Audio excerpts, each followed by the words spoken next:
Hello everyone, welcome back to our YouTube channel Knowledge Warehouse. This is Charu Agarwal by profession chartered accountant. तो आज की video में हम discuss करने वाले एक बहुत इंपॉर्टेंट फीचर जो कि अनेबल हुआ है जीएसटी के पोर्टल पर DRC01C। तो ये क्या है, ये किस किस को रिसीव होता है, प्लस इसका रिप्लाई कैसे करना चाहिए, इसका रिप्लाई कब तक करना चाहिए, अगर हम नहीं रिप्लाई करते तो उसके कॉन्सिक्वेंसेस क्या है, वो सारा का सारा हम आज की वीडियो में डिटेल डिस्कशन करेंगे। Plus GSTR 1 and GSTR 3B को फाइल करने से पहले हमें कौन कौन से स्टेप्स को कंसिडर करना चाहिए वो भी डिस्कस करेंगे। तो चलिए स्टार्ट करते हैं आज की वीडियो। अगर आपको मेरी वीडियोस अच्छी लग रही है तो मेरे चैनल को लाइक, सब्सक्राइब और शेयर जरूर करिए। अगर आप सब्सक्राइब करते हैं तो आपको टाइम टू टाइम नोटिफिकेशन मिलती रहेगी जो भी मैं वीडियोस अपलोड करूंगी।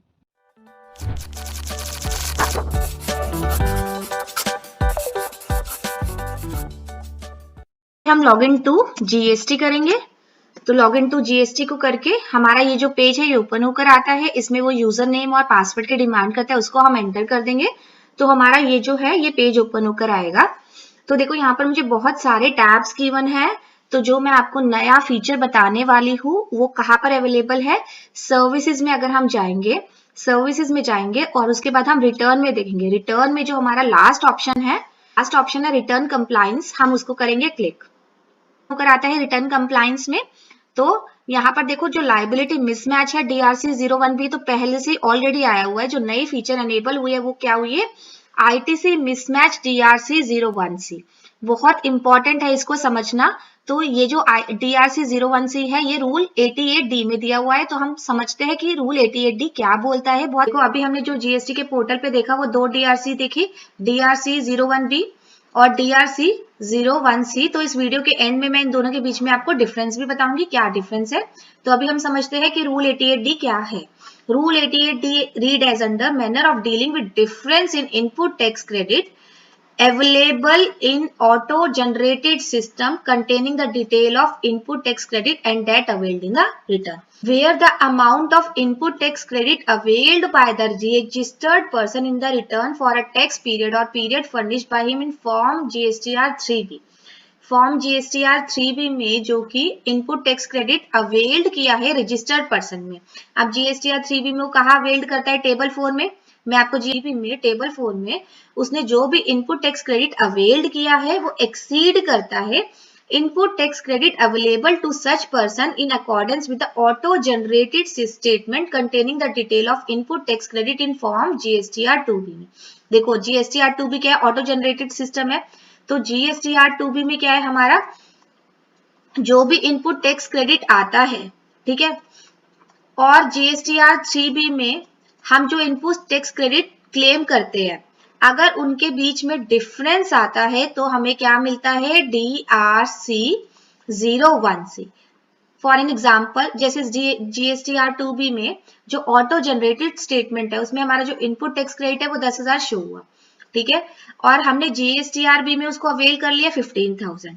तो उस केस में क्या होगा, हमें DRC01C इश्यू होगा, clear, in respect of the said tax period and the period as a case may be by such an amount and such percentage as may be recommended by the council, the said GSTR person shall intimate of such difference। तो उसको ये जो difference है 5,000 का उसको intimate किया जाएगा GST DRC01C के फॉर्म में, ठीक है।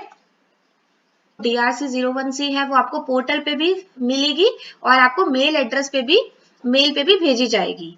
तो और हाईलाइट करेगा डिफरेंस कि इतना डिफरेंस आ रहा है। जो मैंने आपको एग्जांपल दिया कि 10,000 आपका GSTR 2B में आ रहा है और अपने 3B में 15,000 किया हुआ है, लिया हुआ है, अवेल किया हुआ है। तो ये डिफरेंस है, ये क्यों आ रहा है, इस डिफरेंस के लिए आपको DRC01C फॉर्म DRC01C रिसीव होगा। और ये जो DRC01C है ये आपको मेल पे भी मिलेगा और GST पोर्टल पे भी मिलेगा। और मैं आपको दो ऑप्शन दिए गए हैं, एक पार्ट ए है और एक पार्ट बी है। तो हम पार्ट ए देखते हैं। पार्ट ए क्या बोलता है, pay an amount equal to the excess input tax credit availed in said form GSTR 3B along with the interest payable under section 50 through the form GST DR03। वो कह रहे हैं कि पहला ऑप्शन पार्ट ए वाला option है। मैं आपको फॉर्म भी अभी दिखाऊंगी कि कैसा फॉर्म है DRC01C। पहले मैं आपको थोड़ा सा ऐसे बता रही हूँ कि पार्ट 1 में जो मैं आपको पार्ट 1 में क्या है, पार्ट 1 में आपको क्या करना पड़ेगा कि आप एडमिट कर रहे हो कि हाँ जो डिफरेंस है वो बिल्कुल ठीक है और आप इनपुट टैक्स क्रेडिट जो आपने एक्स्ट्रा लिया उसका आप टैक्स पे करोगे, विद इंटरेस्ट भी पे करना पड़ेगा अंडर सेक्शन 50 के अकॉर्डिंगली। जो भी आपका इंटरेस्ट लगता है वो आपको पे करना पड़ेगा। तो पार्ट बी में क्या कह रहे हो कि आप जो डिफरेंस है वो ड्यू टू सम रीजन है, तो आपको जो पार्ट बी में है वो डिफरेंस मेंशन करना पड़ेगा। Explain the reason for the difference in the input tax credit on the common portal within a period of 7 days. बहुत इंपॉर्टेंट है, आपको 7 डेज के अंदर अंदर ये डिफरेंस, ये जो रिप्लाई है इसका करना पड़ेगा। तो अगर आप नहीं रिप्लाई करते तो उसके भी कॉन्सिक्वेंसेज है। तो सबसे पहले मैं क्या करती हूँ, मैं आपको फॉर्म खोल के दिखाती हूँ DRC 01C, तो उससे आपको अच्छे से और आइडिया हो जाएगा। ये फॉर्म है DRC 01C, मैंने आपको बताया रूल नंबर 88D मैंने आपको दिखाया। Part A, system generated intimation of difference in the input tax credit availed in auto generated statement that means GSTR 2B containing the detail of input tax credit and that availed in return that means GSTR 3B। तो यहाँ पर reference number दिया हुआ है, GST number, legal name, date. It is notice that the input tax credit availed by you in the return furnishing form GSTR 3B exceed the amount of input tax credit available to you in accordance with the auto generated statement containing the detail of input tax credit made by available to you in form GSTR 2B for the period, जिस भी period का होगा, जिस भी month का होगा, by an amount of rupees इतना। जैसे मैंने जो आपको केस बताया था 10,000 और 15,000, तो इस केस में वो अमाउंट 5,000 का दिखा देगा। The detailed are therefore as under दिया हुआ है कि GSTR 2B में आपका IGST इतना आ रहा है, CGST इतना आ रहा है, SGST इतना आ रहा है, सेस इतना आ रहा है, और GSTR 3B में IGST, CGST, SGST और सेस इतना आ रहा है। तो एक्सेस अमाउंट कितना है, तो यहाँ पर आपको पूरा का पूरा ये दिया हुआ है टेबल, जिसमें कि आप इजीली कंपेयर कर सकते हो। In according it may be noted that any amount of excess input tax credit remain to be paid after completion of 7 days. अगर 7 डेज के बाद नहीं पे होता, वेयर और एक्सप्लेनेशन भी नहीं दी जाती, अगर आपका जो डिफरेंस है वो ठीक भी आ रहा है, तब भी आपको क्या करना है, 7 डेज के अंदर अंदर आपको क्या करना है, रिप्लाई जरूर देना है। अदरवाइज क्या होगा, और no explanation or reason for the same is furnished by you or where the explanation or reason furnished by you is not found to be acceptable by the proper officer। अगर proper officer, देखो सबसे पहले तो क्या आपको tax पे करना है, अगर आपको लगता है टैक्स पे करने की जरूरत नहीं है, सेकंड ऑप्शन के आपको रीजन देने हैं, लेकिन ये दोनों काम करने हैं 7 डेज के अंदर अंदर।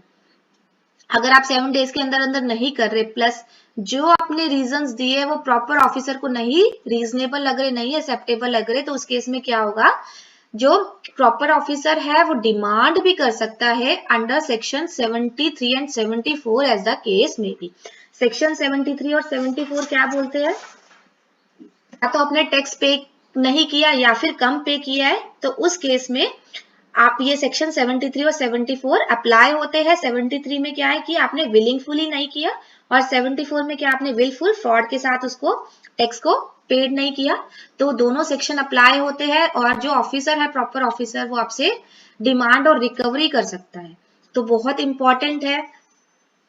देखो बेसिकली क्या है कि जब भी आप अपनी GSTR 3B और GSTR 1 को फाइल करोगे, तो आपको बहुत अच्छे से क्रॉस चेक करना है कि कितना इनपुट टैक्स क्रेडिट आपका आया हुआ है GSTR 2B में।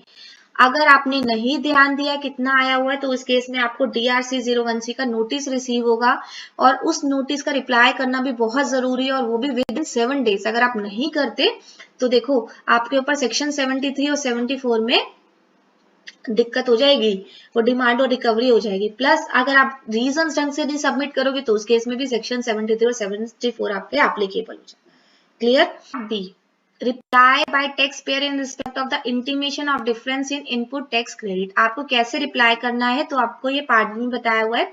Reference number of intimation part A में क्या, तो पहला केस में क्या है कि आप एडमिट कर रहे हो कि जो आपका टैक्स पेड है वो एक्चुअली में कम है, तो मैं टैक्स पे कर रहा हूँ। आपकी मर्जी है कि फुली करे या पार्शली करे, कि जितना भी सही बनता है विद इंटरेस्ट आपको पे करना पड़ेगा। पार्ट ए, अगर आप पार्ट ए में टैक्स नहीं पे करे तो उस केस में आपको पार्ट बी एक्सेप्ट करना पड़ेगा। और पार्ट बी में क्या है, दी रीजंस, आपको रीजंस मेंशन करने हैं कि डिफरेंस क्यों आ रहा है। दी रीजंस, तो डिटेल वाला ऑप्शन है, ये मैंडेटरी लिखा हुआ है यहाँ पर, तो ये आपको जरूर फिल करना है। The input tax credit not availed in the early tax period due to non-receipt of inward supply of good or services in the said tax period. कि इनपुट टैक्स क्रेडिट मैंने अवेल नहीं क्योंकि मुझे good और services से receive नहीं हुए थे. Second, input tax credit not availed in earlier year eventually or due to mistake या omission की वजह ITC availed in respect of import of goods which is not reflected in form GSTR 2B. Fourth है ITC available in respect of inward supply from SCZ which are not reflected in form GSTR 2B.